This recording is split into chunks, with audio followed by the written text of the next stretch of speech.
आज हम हल करेंगे कक्षा 8 गणित प्रश्नावली 5.3 का प्रश्न नंबर 2। बिना गणना किए वह संख्या बताएं जो वास्तव में पूर्ण वर्ग नहीं है। तो बिना गणना किए, हमें बिना हल किए बताना है कि कौन सी संख्या पूर्ण वर्ग नहीं है। जो ये संख्याएं दी हैं ये पूर्ण वर्ग नहीं है। तो सबसे पहले देखो, हमें पता है, हम हल करेंगे।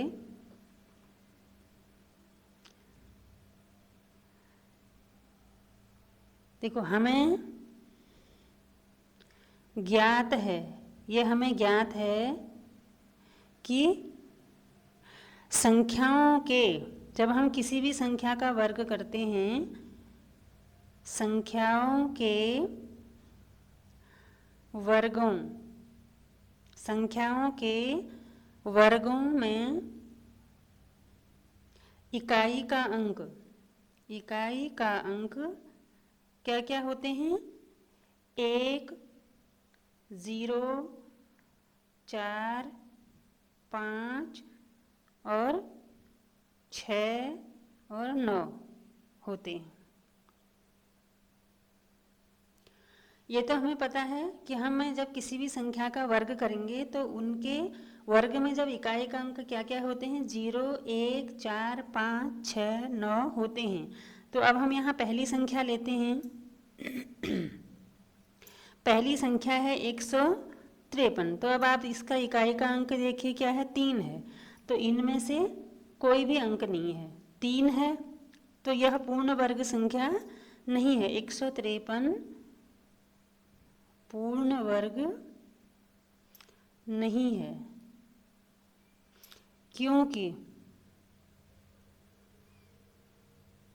इसके इकाई का अंक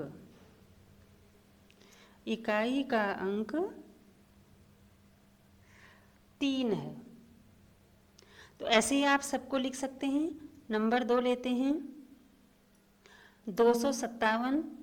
अब इसमें भी इकाई का अंक 7 है, तो इनमें से कोई भी अंक नहीं है, तो ये भी पूर्ण वर्ग संख्या नहीं है, पूर्ण वर्ग नहीं है,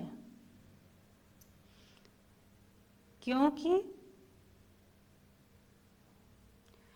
इसके इकाई का अंक क्या है? 7 है। इकाई का अंक 7 है। अगला है तीसरा, 408। 408, तो ये भी इसका इकाई का अंक 8 है। तो हमें जब पूर्ण वर्ग संख्या के लिए कौन सा चाहिए इकाई का अंक?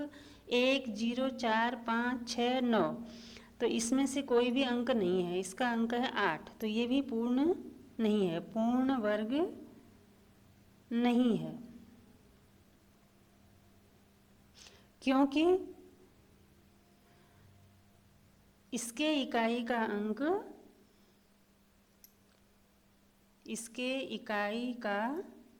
अंक क्या है? 8 है। चौथा क्वेश्चन है 441।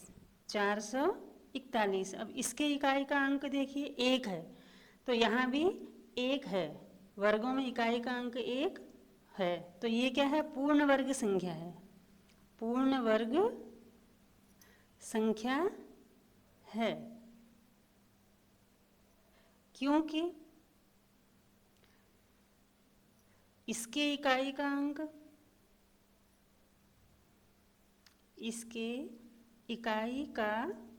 अंक 1 है। ठीक है।